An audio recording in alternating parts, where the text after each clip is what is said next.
یہاں پہنچنے کے بعد اندازہ ہوا کہ کیسے علاقے میں آج سے 10-15 سال پہلے والد صاحب آئے ہوں گے اور انہوں نے کس طریقے سے یہاں پر تعلیم کے اس گلشن کو آباد کرنے کی فکریں کی۔ اللہ رب العزت ہم سب دعا کرتے ہیں کہ انہیں صحت کاملہ، عاجلہ، مستمرہ، دائمہ و کلیہ نصیب فرمائے۔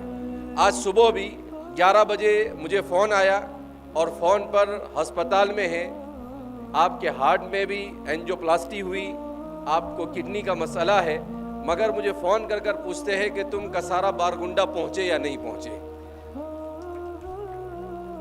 تو آپ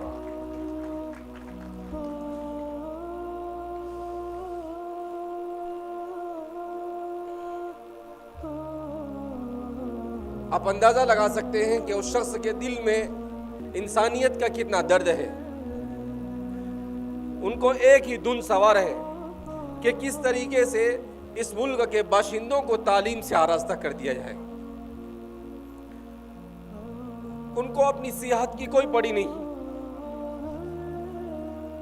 وہ بستر پر لیٹے لیٹے ہمیشہ اسی کی فکر کر رہے ہیں کہ امت کا کیا ہو رہا ہے، انسانیت کہاں جا رہی ہے اور کس طرح کے کام کی ضرورت ہے۔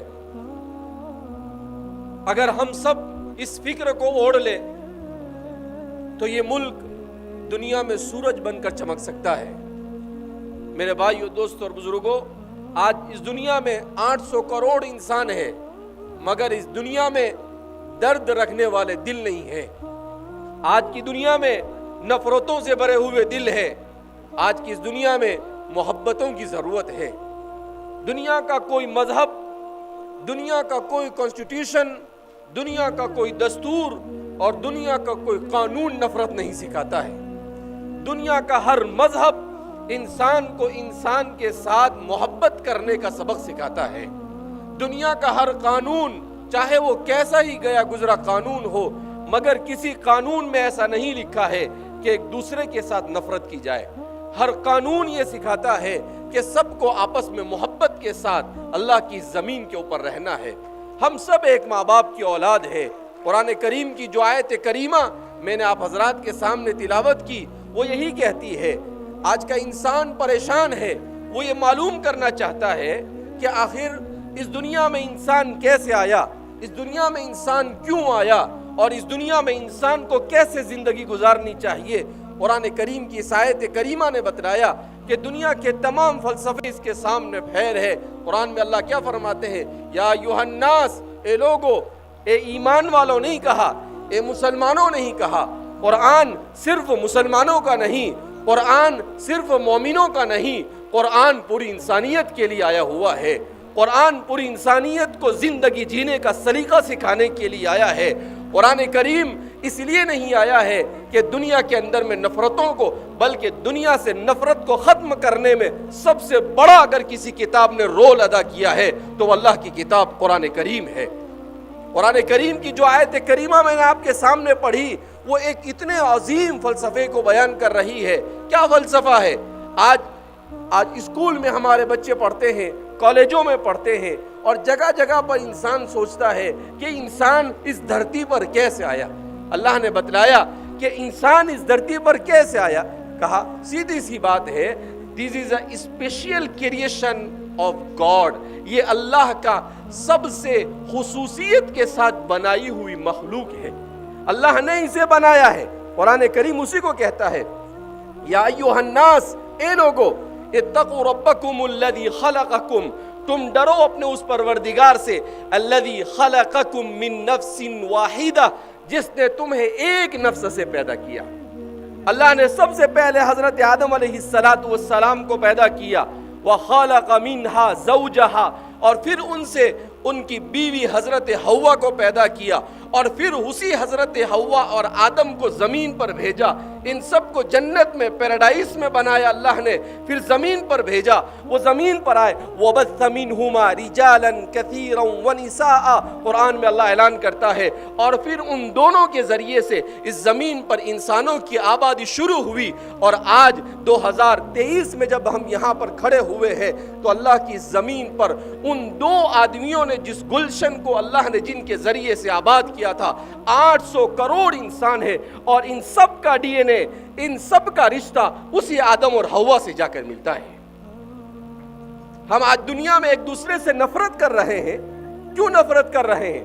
میرا، آپ کا، چاہے وہ مسلمان ہو، چاہے وہ ہندو ہو، چاہے وہ سکھ ہو، چاہے وہ عیسائی ہو، چاہے وہ مرد ہو، چاہے وہ عورت ہو، چاہے وہ کسی خاندان سے تعلق رکھتے ہو، سب کا تعلق ایک ہی ماں باپ سے ہے، اور وہ ہے آدم اور حوا علیہ السلام۔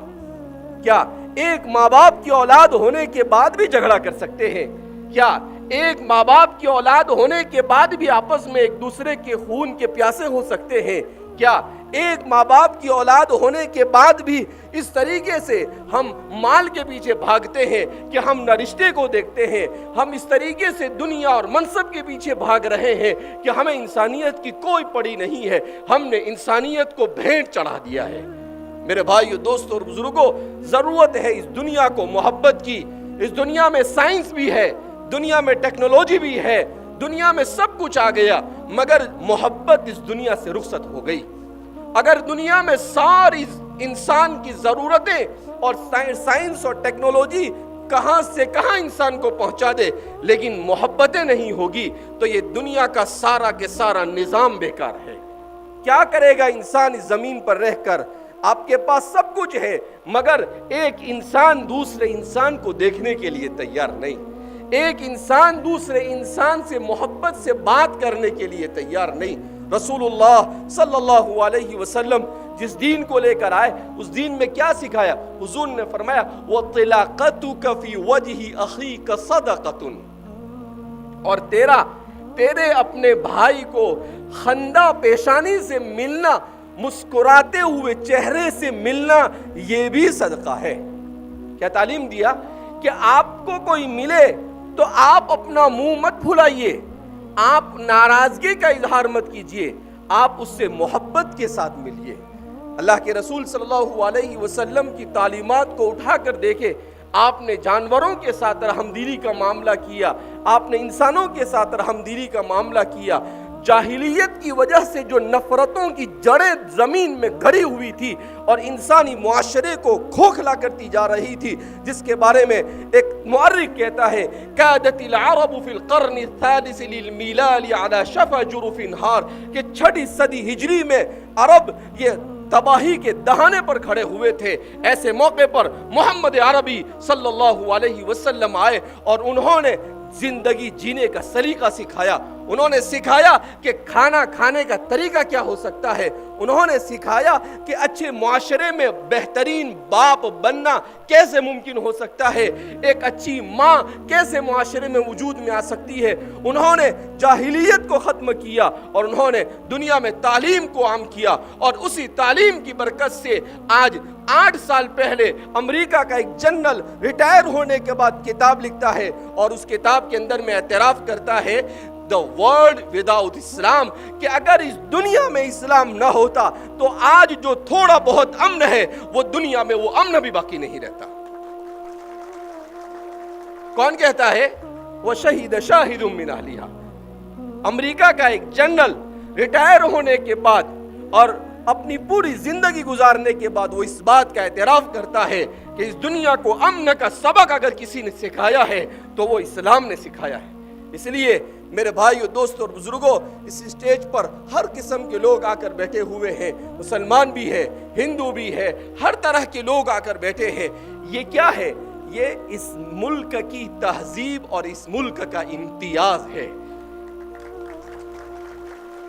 اسی کو ہندوستان کہا جاتا ہے، جہاں پر سب مل جل کر کام کرتے ہیں، اسی کا نام ہندوستان ہے۔ ہندوستان اس کا نام نہیں ہے کہ کسی پرٹیکولر کسی ایک مذہب کے ساتھ اسے جوڑ دیا جائے، نہیں، یہ گنگا جمنی تہذیب کا گہوارہ ہے۔ یہ وہ جگہ ہے جہاں پر آج سے نہیں سب سے پہلے حضرت آدم علیہ السلام کو اللہ نے اتارنے کے لیے ہندوستان کو منتخب کیا۔ ہندوستان کی خوشبو اسی لیے مشہور ہے، کہتے ہیں کہ آدم علیہ السلام کا استقبال کیا ہرنوں نے، آدم علیہ السلام نے اس استقبال میں ان کے پشت پر پھیر دیا ہاتھ تو اللہ نے اس کے اندر خوشبو اور عود کو پیدا کر دیا، اور دنیا میں سب سے زیادہ مقبول اسی خوشبو کو مانا جاتا ہے۔ تو اس لیے میرے بھائیو، دوستو اور بزرگوں، جب آدم اور حوا کی ہم اولاد ہیں اور ان کی سرزمین یہ اسی لیے کہتے ہیں کہ دنیا کا سب سے پہلا دار الانسان، انسانوں کی رہنے کی جگہ اگر کوئی ہے تو وہ ہندوستان ہے۔ کوئی کہتا ہے یورپ کا کوئی فلسفی کھڑا ہوتا ہے اور کہتا ہے کہ سب سے پہلے انسان یہ افریقہ کے اندر میں جنگلوں میں، یہ سب بیوقوف بنا رہے ہیں ہمیں۔ کوئی افریقہ کے جنگلوں میں اور انسان کوئی بندر سے انسان نہیں بنا ہے، اللہ نے پہلے سے اسے انسان بنایا تھا اور وہ انسان بن کر اس زمین کے اوپر آیا ہے۔ وہ نہ افریقہ کے جنگل میں بنا ہے بندر سے انسان، نہ تو یورپ میں جا کر اس نے ترقی کی ہے، بلکہ